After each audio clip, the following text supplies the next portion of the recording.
Hi, Isaac. Rabbi, good morning. It's great to see you. Good morning. Okay. So we are in a subsection right after the Sermon on the Mount where we're talking about some parables that Jesus gives. So we'll get started. You could start from wherever you want. The Gospel according to Matthew, chapter 8, verse 20. And Jesus said to him, Foxes have holes, and birds of the air have nests, but the Son of Man has nowhere to lay his head. Okay. It's so crazy. It's so funny that I never personally give any parables of foxes or birds, but Jesus likes doing that. This is like something that's a go-to move for him. So just to give the context again, we had a scribe that approached Jesus and he said, "I'll follow you wherever you go," which is what we discussed in our last session. And Jesus gives a mixed response, right?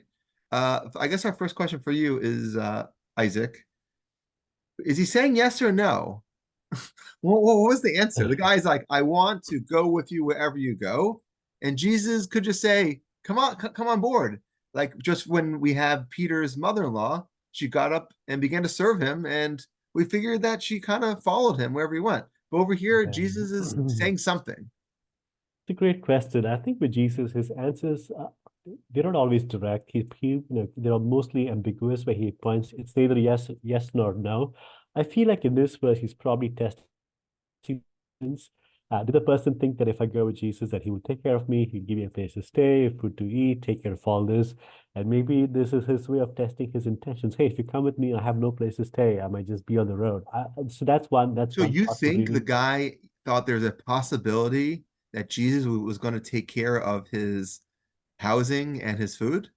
I don't know. I think that so just having known the person Jesus, and given that his answers aren't always direct yes or no, there's some level of ambiguity, there's a certain level of mystery, as in, and so it could be that could be one reason that could be one plausible reason in saying the foxes have holes. So when I think of foxes they go into a hole. Birds of an air, birds have nest as in a place to stay. But he's saying I don't have a place to stay, and so when he say, "Hey, I want to come with you," to your point, you could have said yes or no. But when he's saying, I don't have a place to stay, is it a way of him forcing the person Well, is it a way of forcing him to kind of, to test his intentions or to know is he really serious about this? it definitely is the case that he's saying some form of no, right? Because the man says, I'm going to do whatever, go wherever you go. Jesus doesn't have to respond to that. Jesus could just walk away and watch the person who will be tethered to him walk with him. Even if the person meant it metaphorically, I'm going to go wherever you go ideologically, he still means I'm going to follow you. So Jesus didn't necessarily even have to give a response. This, if I say, Isaac, I'm Team Isaac. Wherever you go, I'm going to go. I don't need you to say something. You might say, that's wonderful, or better watch out. But I don't personally need a response. The fact that Jesus felt he's giving a response, it clearly is a form of no. And I would love to maybe figure out what kind of no this is. There's different kinds of no's. Hmm. So is it that he has nowhere, is it that Jesus has nowhere to rest his head? He has no place that he could call on this earth, the place that is his. And he wants to know, let the person know, you can follow me, but this world is not our world. I'm not going to be able to give you an insight into this world. Or is it that he'll literally have no place to rest? So you could follow me and saying physically, like, I'm not, it's not an ideological idea. It's just saying, like, literally, we are not a people, this new Christian movement that is going to have a high sense of monetary, economic value or benefit. And therefore, you should realize that my ministry is one that's an ascetic ministry, one that maybe doesn't actually have a nice place or anything to do. You just realize what you're getting into.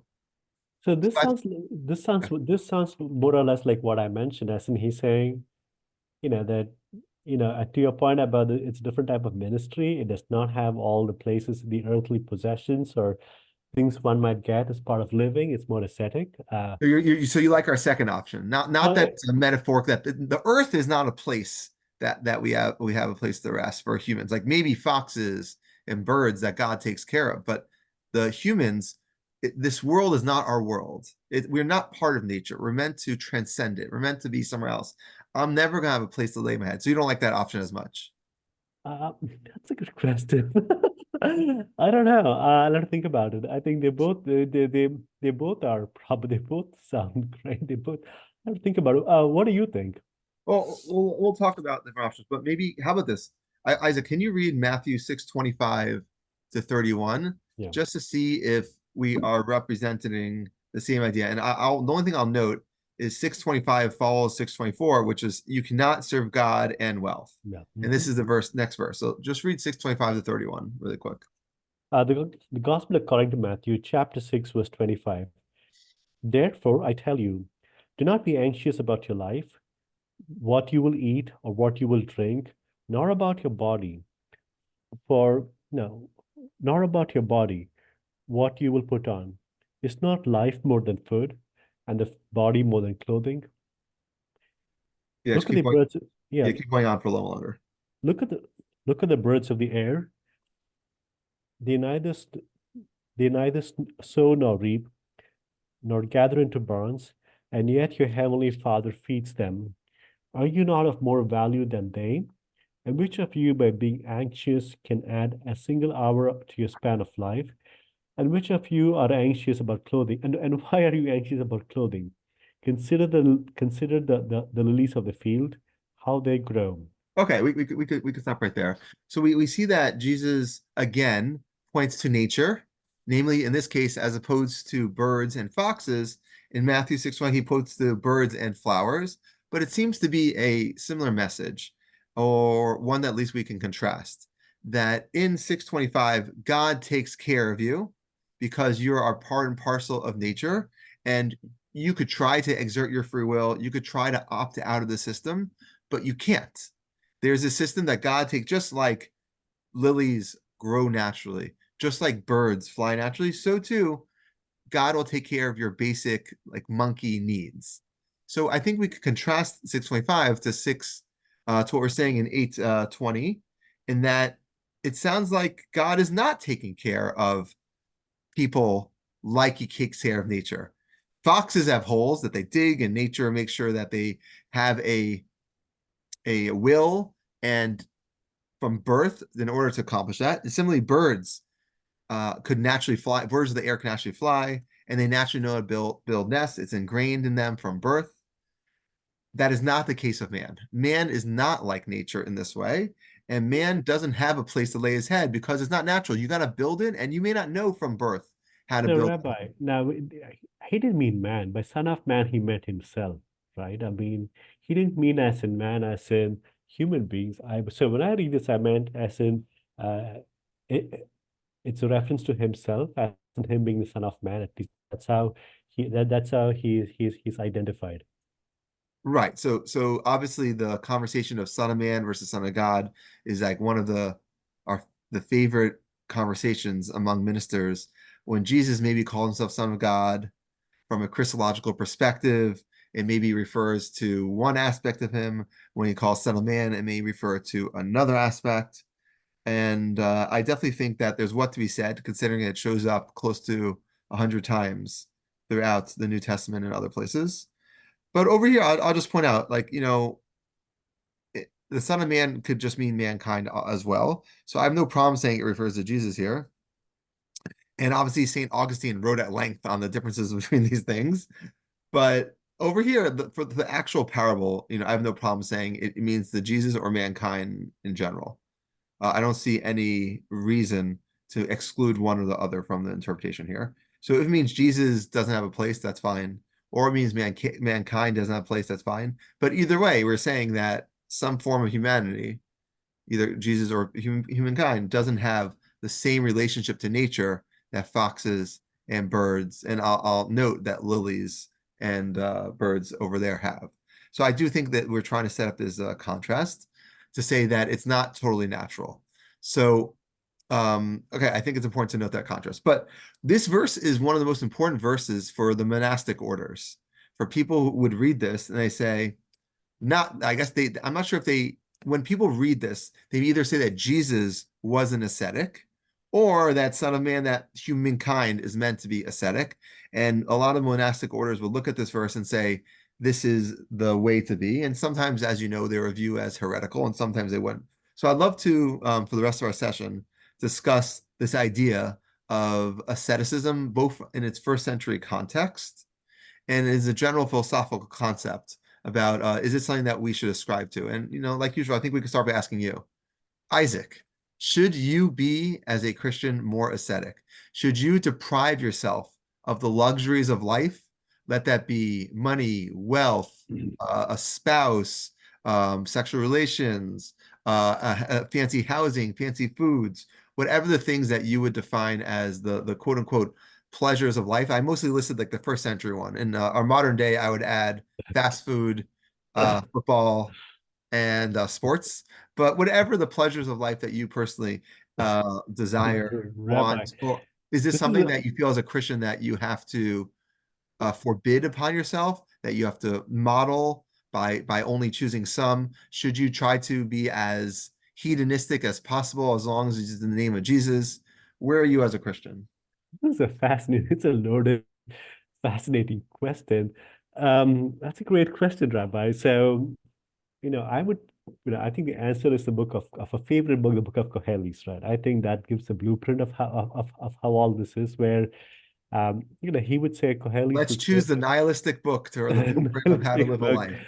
This You know, already he is already as telling of you, Isaac. he would say enjoy life. Again, you're not meant to live a life of, again, maybe for some, God might have called him to live a life of to be a monk, a monastery, to be a monk.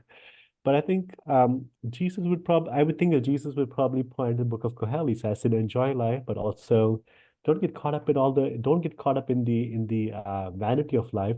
So he doesn't say abstain from the world. He say like things were meant for you to enjoy, like have, enjoy them all, but also don't be caught up in them. So I think to answer your question, it takes a certain amount of wisdom and knowing what to do and how to do it. It's not a blueprint that So either or. you got no algorithm for deciding. And it's I not you. don't. Most religions, this is something that we struggle with because on the one hand, you have that spirituality for many people will be viewed as the opposite of physicality. So when you're eating, it's almost could be viewed as a disgrace. Angels don't have to eat. God doesn't have to eat, but mankind has to eat. Angels don't have to go to the bathroom. God doesn't, but mankind has. So it might be viewed as a disgrace for humankind that we could try to transcend. We could try to be in a monastic order and eat once a week, or be alone in solitude in the desert for years at a time to wear the most trashy clothes possible.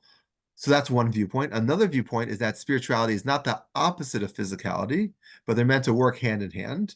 And the way to, when you eat, make sure that is at God's table. When you have relations, make sure that is in the name of God. When you go and sleep, make sure it's because you work so hard the day in the name of God. So it's almost like you are crowning your physicality in the kingdom of heaven, and therefore the physicality is viewed as an aspect of spirituality. And these two viewpoints, this bifurcated reality, is generally viewed as opposites. Either spirituality is the opposite of physicality on one hand, or spirituality could only be accomplished through physicality. So the first hand is going to be the ascetic orders, and the other hand will be, I don't say a hedonistic, but take it more into account. And it's really interesting when I want to go through some of the Jewish perspectives, but the most famous Jewish philosopher of all time, Moses Maimonides, Rambam.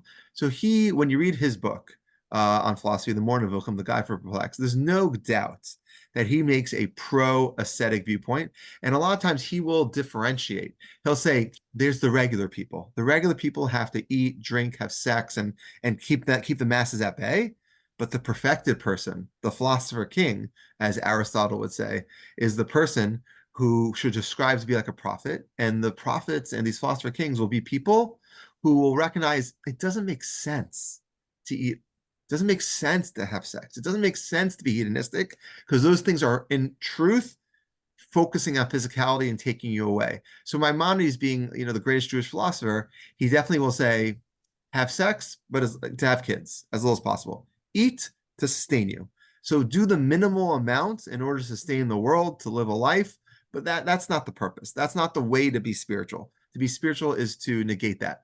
And what's interesting is that that's already a 13th century approach. That's we'll call it a medieval philosophical approach. When you look in the Talmud, and we'll go to some of the contemporaries of Jesus soon, there's definitely a lot more concrete approach to our second opinion. Namely, you should crown and make holy the physical life. So first we have this idea of Nazir. Sometimes John the Baptist is viewed as the most famous Nazarite. Sometimes Jesus is viewed as a Nazarite. Sometimes, he's viewed as coming from the city of Nazir, from almost being like a life of Nazarite. So Nazarite in the Bible is just someone who doesn't drink wine, someone who doesn't become impure through touching dead bodies, someone who doesn't have access to grapes, and someone who shaves their head at the end of the process.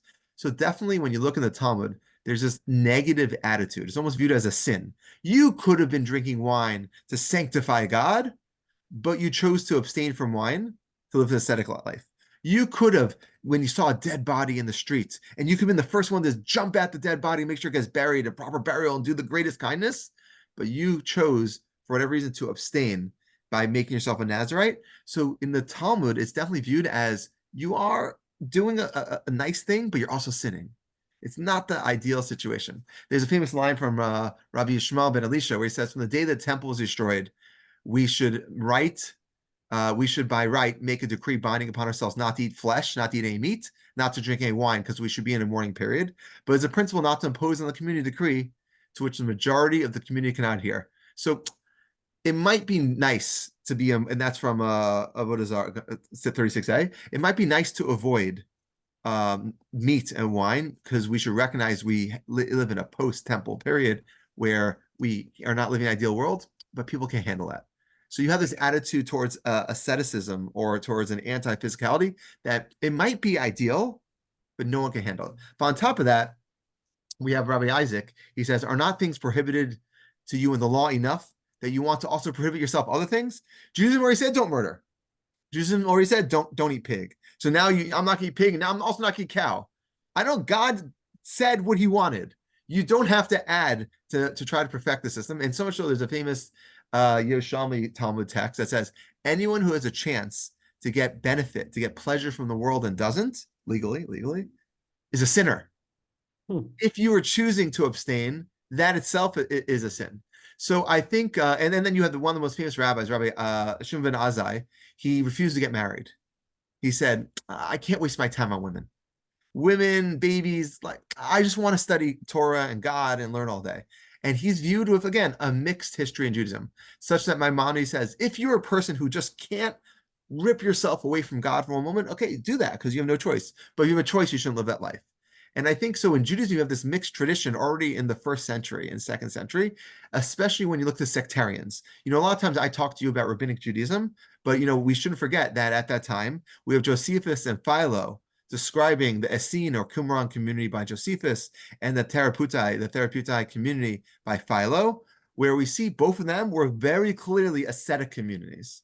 The Qumran community, when they lived in their almost like communist kind of group, really didn't really own their own property. You have to make a vow to really be part of it. You have to live a very specific type of life that excluded many of the frivolities of even 1st century pleasure. And then when you look at the Therapeutae that Philo describes, they're a Jewish ascetic order that they, as opposed to the Qumranites, were made up of men and women, and they were living near the Egyptian desert near Alexandria.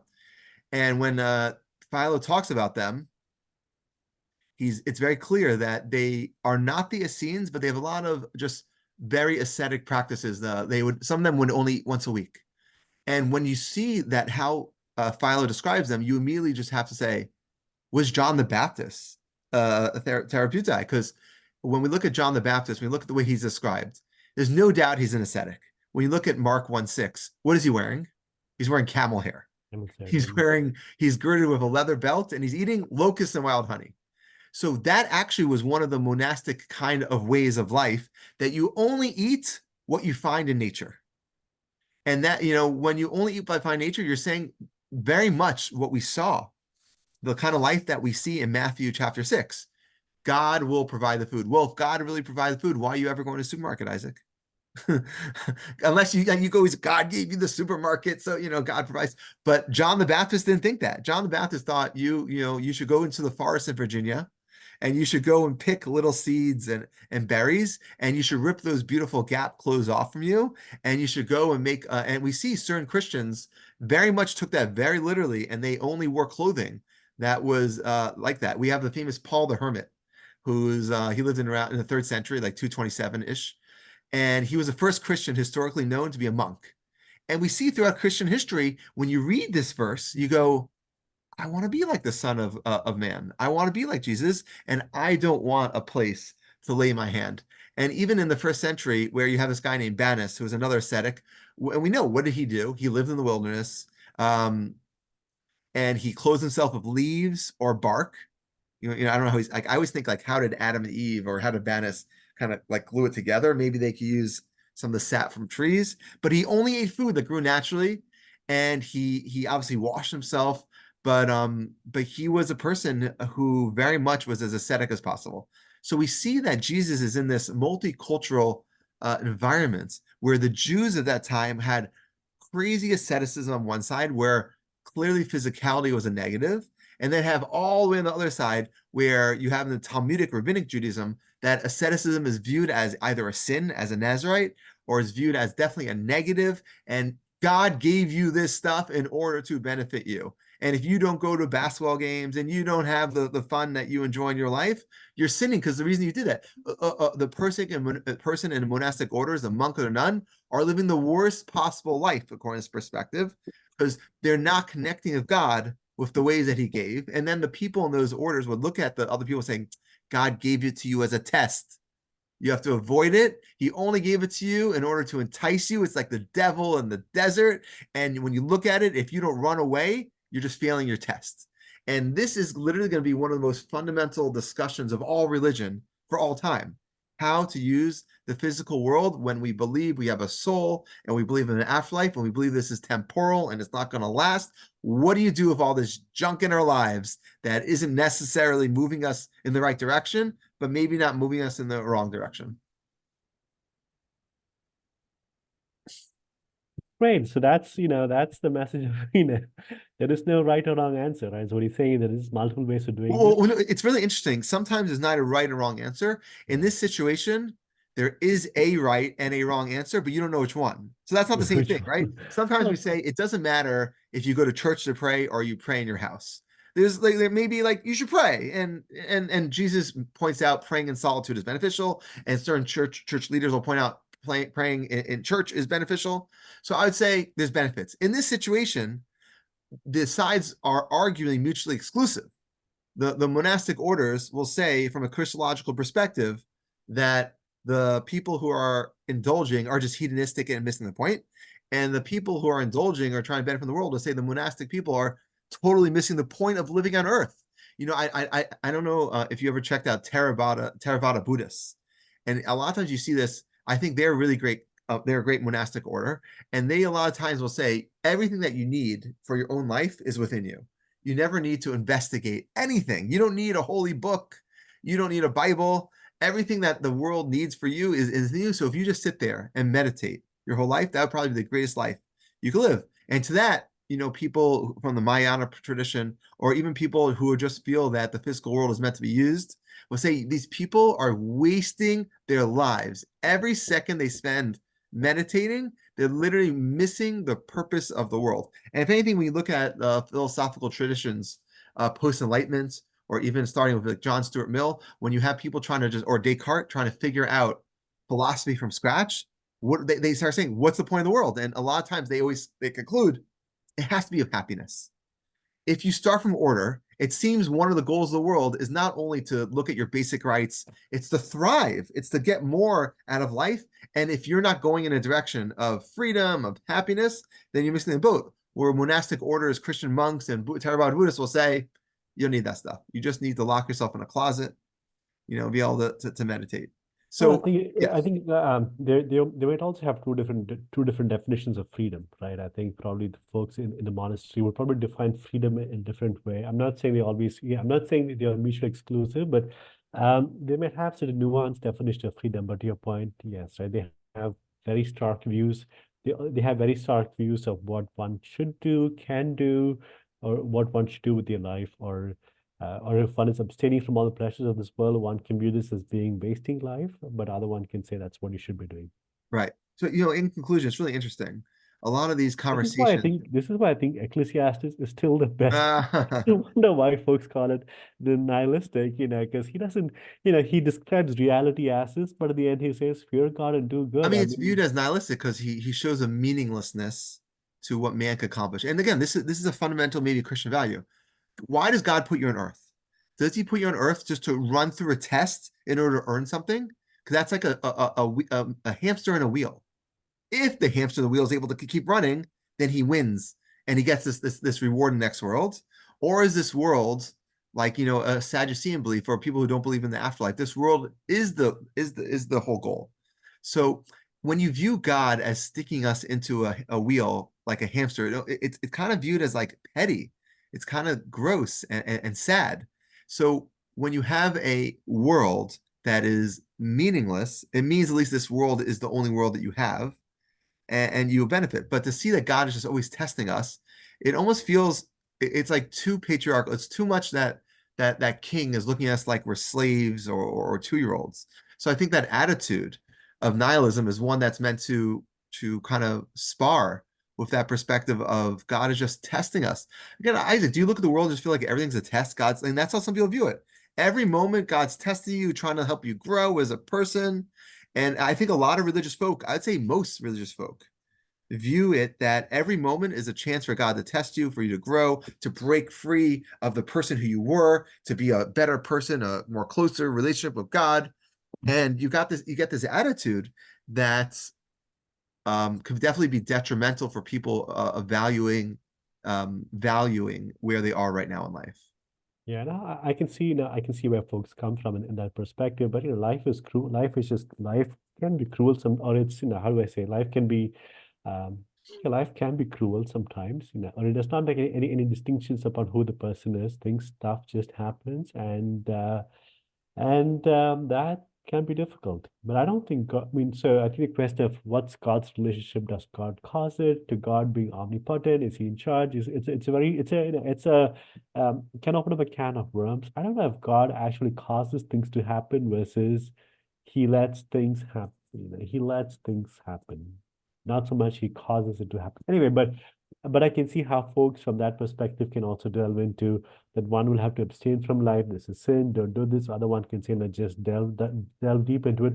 This is why, to my earlier point is Ecclesiastes gives a nuanced perspective. Where life is meaning. I mean, this stuff happens, but in the end, fear God and do good. And and it You, cannot you get. love that last verse. You love yeah, yes, yeah, no. So I think that is so when you asked me the earlier question, right? Would you do this? You went through your list as in and I think it's a more fine-tuned answer as in what ways can if life is finite, can we live a meaningful life and do good to those, to the people we know and and make a difference in this world. And so that's one that would be my answer to it. Okay. Let's give you the last word, man. So Thank on that you. note, Rabbi, no, on that note, no, thank you. Foxes have holes, birds of the air have nests, but the Son of Man has nowhere to lay his head. It's something for us all to think about. Thank you.